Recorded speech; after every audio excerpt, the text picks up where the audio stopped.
एक ऐसा इंसान जिसका नाम समय के गर्त में खो गया था, उसे न तो इंसानों ने देखा और न ही उसके वजूद को स्वीकारा। हानोक की कहानी इतिहास के उन पन्नों में दर्ज है जहां उसकी परछाइयां भी कांप उठती हैं। क्या हुआ था उस रात जब हानोक का सामना हुआ उस अंधेरे से जो इंसानों के दिलों में सिहरन पैदा कर देता है? जानिए एक ऐसे रहस्य की कहानी जहां हर कदम आपको सच्चाई से दूर और खौफ के करीब ले जाता है। जय मसीह साथियों, स्वागत है आपका हमारे YouTube चैनल पर, जहां हम आपको भारत और दुनिया की अनदेखी और अनसुलझी कहानियों से रूबरू कराते हैं। तो प्लीज वीडियो को लास्ट तक देखें और कमेंट बॉक्स में जय मसीह अवश्य लिखें। प्रिय साथियों, हानोक का जन्म काबिल में हुआ था, एक ऐसा नगर जो अपनी अंधेरी गलियों और अनसुलझे रहस्यों के लिए कुख्यात था। हानोक का जीवन उसके पिता केन से जुड़ा था, जिसने एक ऐसा अपराध किया था जो इंसानों की समझ से परे था। जब हानोक की उम्र बढ़ी तो उसे एहसास हुआ कि उसके जीवन में कुछ अजीब हो रहा है। उसके सपने विचित्र हो गए थे और हर सपने में एक ही चेहरा दिखाई देता था, एक ऐसा चेहरा जिसे हानोक ने कभी नहीं देखा था, लेकिन उसका डर उसे चैन नहीं लेने देता था। प्रिय साथियों, हर रात जब हानोक सोता तो उसकी नींद टूट जाती थी किसी अजीब आवाज से। वह एक पुराने धुंधले जंगल में था जहां पेड़ अपने आप से बातें कर रहे थे। अचानक से उसे एक आवाज सुनाई दी जो उसे उसके नाम से बुला रही थी। वह डर से कांप उठा, लेकिन उसके कदम उस आवाज की ओर खींचने लगे। आवाज और करीब आ गई और हानोक ने देखा कि एक अजीब सी परछाई उसे घूर रही थी। साथियों, हानोक ने महसूस किया कि वह परछाई उसकी आत्मा में कुछ देख रही थी। उसकी आंखें लाल हो चुकी थीं और उसके चेहरे पर एक अजीब सी मुस्कान थी।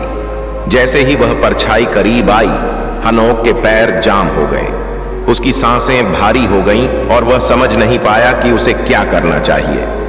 अचानक से परछाई ने हानोक से बात की, तुम्हारा समय आ गया है, तुम्हें उन गलियों में लौटना होगा जहां से तुम्हारा वजूद शुरू हुआ था।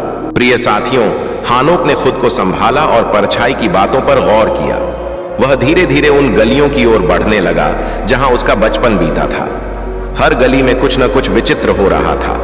दरवाजों पर खून के धब्बे, दीवारों पर अजीब चिन्ह और हवाओं में एक भयानक सन्नाटा था। जैसे जैसे हानोक आगे बढ़ता गया, उसे एहसास हुआ कि उसकी कहानी सिर्फ उसके जन्म की नहीं, बल्कि एक बड़े रहस्य का हिस्सा थी। साथियों, जैसे ही हानोक अपने पुराने घर पहुंचा, उसे वहां एक पुरानी किताब मिली।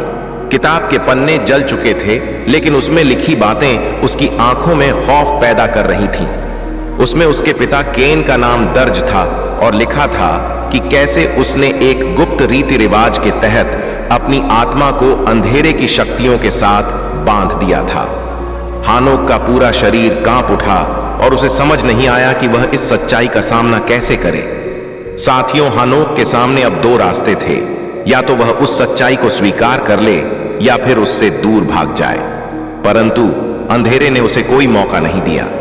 हानोक ने देखा कि उसके आसपास की दुनिया बदल रही थी और वह खुद एक नए रूप में ढल रहा था। उसकी आंखें भी लाल हो चुकी थीं और उसकी आत्मा अंधकार में समा गई थी। वह अब इंसान नहीं रहा, बल्कि उसी अंधेरे का हिस्सा बन गया था जिसने उसकी आत्मा को निगल लिया था। प्रिय साथियों, हानोक अब अंधेरे का नया राजा बन चुका था। उसकी परछाइयां पूरी दुनिया में फैल गईं और उसका नाम अब एक खौफनाक कहानी बन चुका था। कोई नहीं जानता था कि हानोक का क्या हुआ, लेकिन उसके वजूद की निशानियां आज भी उन गलियों में मौजूद थीं। हानोक अब कभी इंसान नहीं बनेगा, वह हमेशा के लिए अंधेरे का हिस्सा बन चुका था। तो दोस्तों, आपको वीडियो कैसी लगी हमें कमेंट करके अवश्य बताएं और साथ ही वीडियो को लाइक करके चैनल को सब्सक्राइब अवश्य कर लें, ताकि अगले वीडियो की जानकारी आपको सबसे पहले मिल सके। जय मसीह।